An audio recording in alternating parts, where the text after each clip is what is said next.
We were convinced that what we needed to do was actions. So the first action that we did, we went to the Department of Urban Law office, and I mean, we ransacked the place. We were angry. We busted holes in the walls. We busted all the windows out. We cracked all the toilets. We threw chairs all over the place. There was a big display about Lincoln Park and their plans to gentrify Lincoln Park. We threw that over in front of the people that were standing there. And we told the people, you know what, you're no longer going to meet here. Urban renewal is dead. Until you got black, Latino, and poor white representation, you're not meeting here. So we walked outside and told everybody go home. And we'll see each other tomorrow so that we don't get busted. So the next day, we're at the corner of Dayton and Armitage, and we're giving each other five. Hey, man, that was a victory for the people. Police came down on us very, very hard. They started to harass everybody that wore buttons and berets along Armitage and that area in front of the church. The Red Squad parked a squad car 24 hours a day, and the gang intelligence unit would harass our members and harass the people that came around to the church, to the free clinic and that. Reverend Bruce Johnson and his wife Eugenia Johnson were stabbed in their home. Reverend Bruce Johnson was stabbed 17 times and his wife 9 times. No one has ever been found who did that crime. We were blamed for it, or they tried to blame us for it. You know, they say that all Puerto Ricans carry knives, so it was set up that way. But Reverend Bruce Johnson was one of our main supporters. He was a Methodist minister. He was one of our main supporters. If it wasn't for him, I don't believe that we would have been in the People's Church. And so today we're still concerned about that. But not only that, Fred Hampton and Mark Clark were killed. Never mind that Pancho Lynn and Manuel Ramos and some other people, Julio Roldan and other people were killed. Fred Hampton, who never committed a crime, who was never a gang member, who just wanted to spread power to the people, was murdered by the police. So repression was heavy. One time, in the Cook County Jail, I had been taken there because of the repression. We had 3 cases in a courtroom, in different courtrooms at the same time. So one of the judges got pissed off, and he said, you know what, I'm sick and tired of this Josechachajimenez stuff. I'm sick and tired of him. We're gonna revoke his bond, give him another charge of bond jumping, and put him in the county jail. I was just trying to go to court.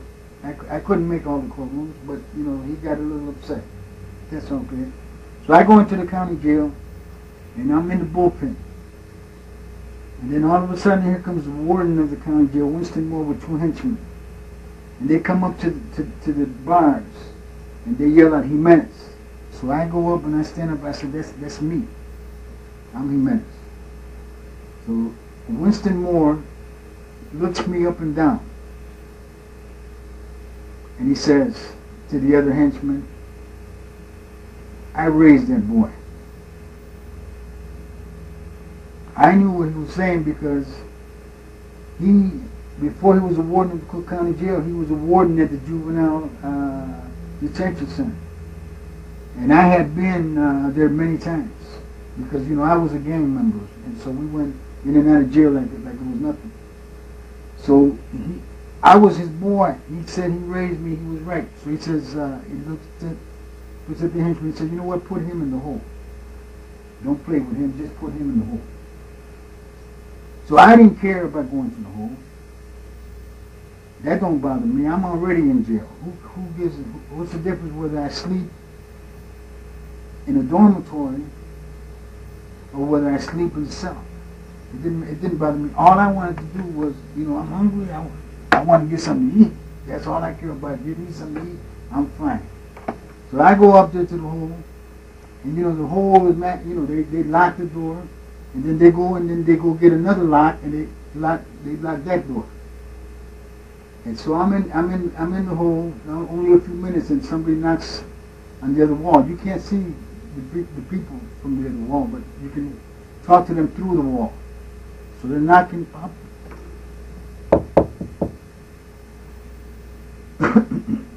So they're knocking on the door. And he says, "Hey man, your boy was here." I said, "My boy," he said, "Fred." I said, "You mean Chairman Fred Hampton?" He said, "Yeah, man, Fred. He was here the other day, and he was running PE classes, political education classes." I said, "Oh yeah?" He says, "Yeah," and he says, and he would say some things, and then we would answer him back, and then he would come up with some other things, and we would just he would say some things, and we would answer him back. So he said, "Yeah," he said, and then when he left, he says, "We decided to fight for our rights."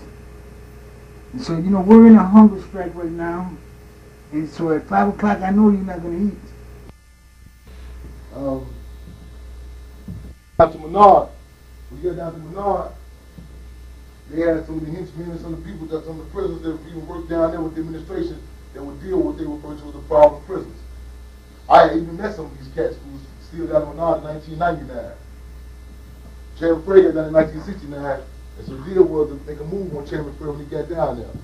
He got down there, he got to rap with these guys on the yard, won them to a point where they actually told the prison administration, "Man, we on Chairman Fred's security now. If you have him, we hold you accountable for it." August 13th, he was unleashed. As I say released, I say we use the term, say unleashed on the field bond. They tried a number of different tactics to take him from the street.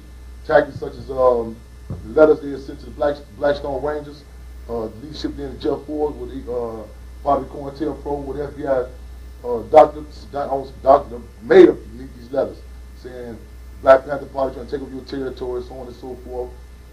Even it's documented in a book called Up on Madison Down on 79th Street by John L. Rice, where the FBI had told the vice lords, one of the major street organizations in this country, they'd give them 16th Street under the condition that the Black Panther Party do not be able to open a free medical center on 16th Street.